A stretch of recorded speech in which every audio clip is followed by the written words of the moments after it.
But let's assume for the moment that Trump is going to be elected president. How would that affect Taiwan? I'm not surprised that there was an assassination attempt. Now, do I think this is the act of a lone gunman, or is there a greater conspiracy? Truth is stranger than fiction sometimes. Hey, Topher here. Well, regarding American politics, a lot has changed in the past month. So about a month ago, I made a video, actually in this park, where I talked about which U.S. president would be better for Taiwan. Would it be Trump or would it be Biden? And that was before their first debate and a lot of other stuff. So obviously a lot of things have changed since I made that video. A lot of stuff has happened. It's forced me to reevaluate my opinions. So let's talk about it. And of course, I'm going to talk about the assassination attempt on Trump and my thoughts about that. So I'll talk about how that might change U.S. politics and if it was a conspiracy. I really like this park. This is Central Park in Kaohsiung. Well, let's just start with what happened first after I made that video. So one of the first things that happened was the debate between Biden and Trump, the first debate, probably the worst debate in all of American history. History-making moment in American politics. Pretty bad. I'll be honest, when I saw the debate, it made me depressed. Like, I was upset. I was pretty upset about it.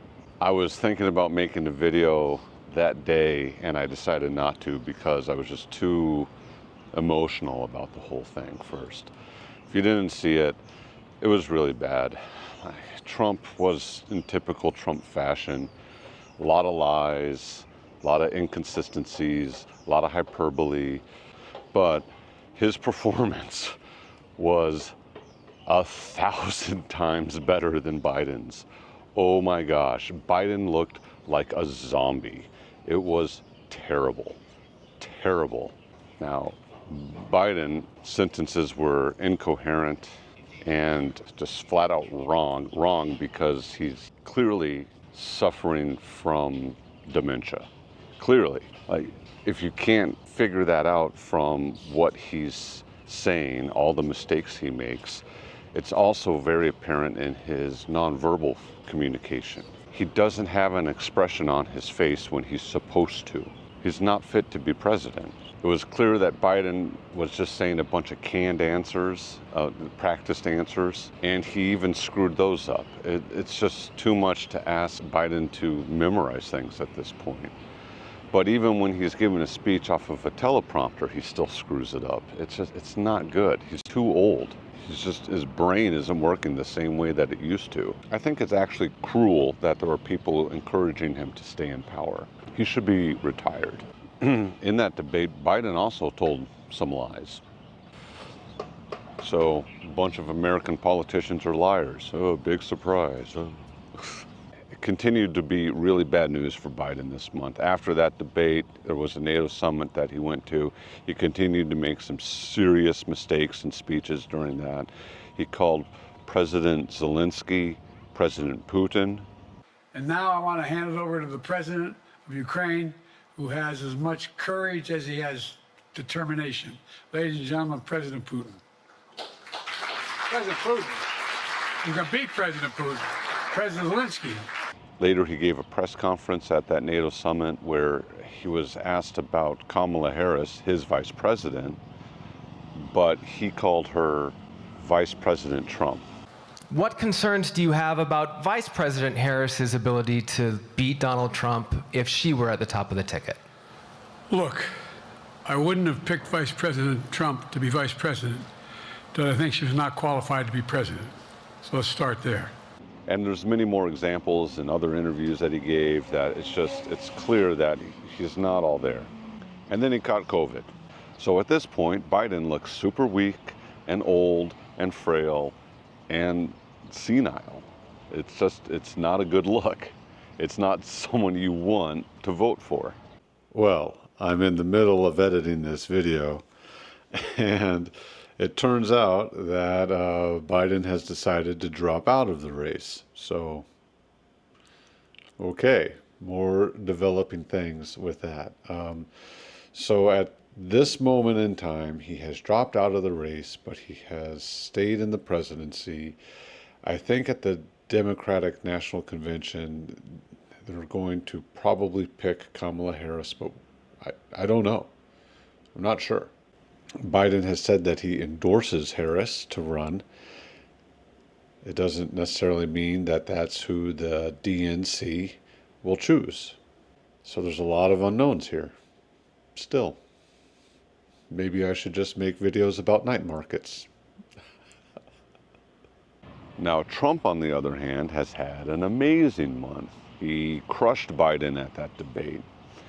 Then there was the assassination attempt, which Trump survived, just super lucky, turned his head at the exact right moment. But he survived, and he came up with his bloodied ear and pumped his fist in the air, yelling, "Fight, fight, fight." It's just going to be an iconic moment in American history. And I have to say, he reacted very well, very quickly. He got down quickly once he realized that he was being shot at, that he was actually shot in the ear. He got down quickly. And then there was the Republican convention that happened, the Republican National Convention. And that convention was something else too. I mean, having Hulk Hogan, that's just... But what happened last week when they took a shot at my hero and they tried to kill the next President of the United States? Enough was enough. And I said, let Trumpomania run wild, brother. Let Trumpomania rule again. Let Trumpomania make America great again.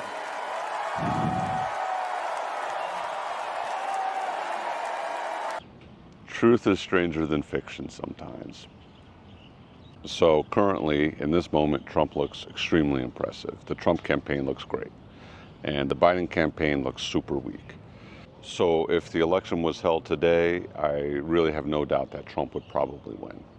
But the election's not today. It's going to be in November. At the time of this video, it's several months from now, and there's a lot that can happen. There's a lot that can change.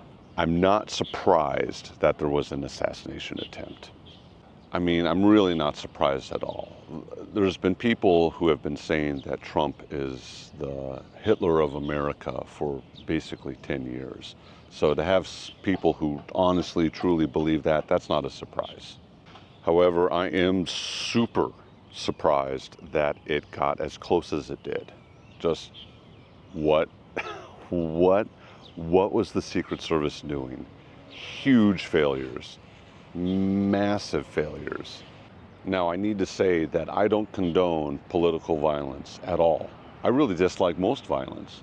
I really think violence is only appropriate in things like combat sports, right? Like boxing and MMA, stuff like that. Or if you need to defend yourself or someone else. That's basically it. So to see this level of political violence, I think is disgusting. It's terrible. It's embarrassing. Now, do I think this is the act of a lone gunman, or is there a greater conspiracy? If we're talking about it being a conspiracy, you can think about it in one of two ways. That someone was grooming the would-be assassin. This young man, only 20 years old, someone was actually training him, grooming him to be an effective assassin. If that's the conspiracy you're thinking about, then I 100% disagree with that. No.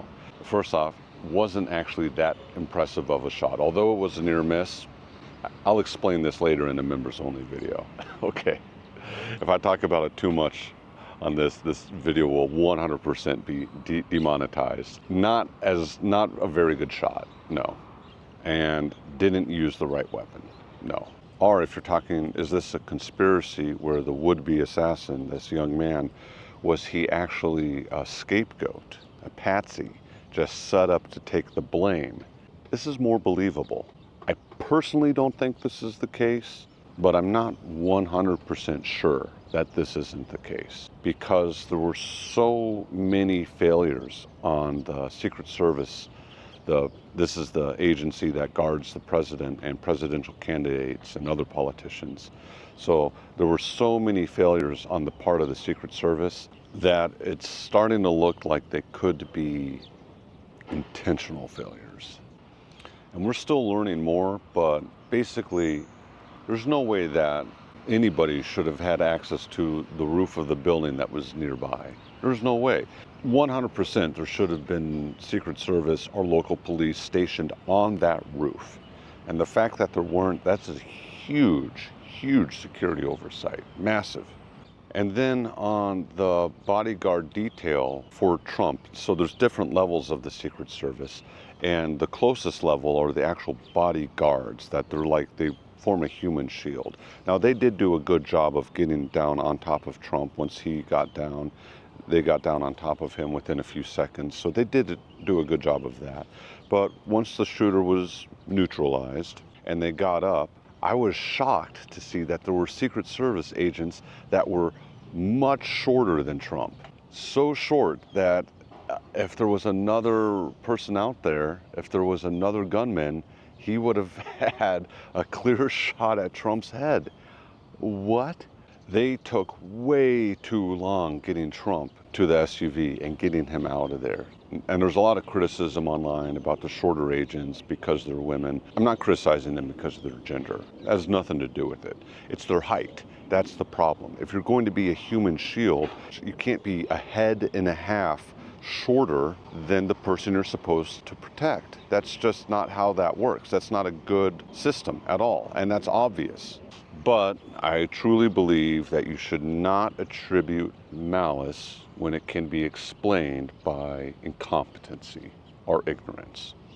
So I would like to think that this is just a moment where a lonely outcast who wanted attention, or we don't really know what his motives were, but a lonely outcast decided to be a gunman and take shots, and he happened to do it at a time when the Secret Service was particularly incompetent. And if it wasn't for the incredible luck of Donald Trump turning his head when he did, this would be a very different video. So the political fallout of all this, Trump looks super strong, super good.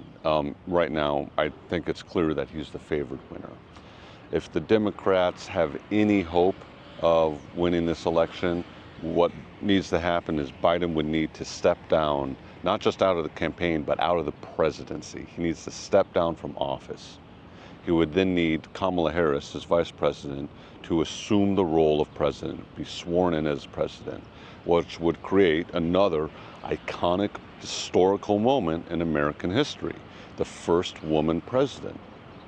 And then have the first woman president, who's much younger than Trump, run against Trump. That would make the presidential race anybody's game at that point. But let's assume for the moment that Trump is going to be elected president. How would that affect Taiwan? Well, it could affect Taiwan in a couple of different ways. Trump has made some statements about Taiwan, saying that they have stolen the semiconductor industry from the U.S., which isn't true. That's just business decisions that were made between U.S. companies failing to make some business decisions and TSMC taking some risks and benefiting from them. So he's wrong there. But, you know, Trump says a lot of things that he's completely wrong about. And he also made some statements about how Taiwan needs to spend more on its defense. So under Trump, the U.S.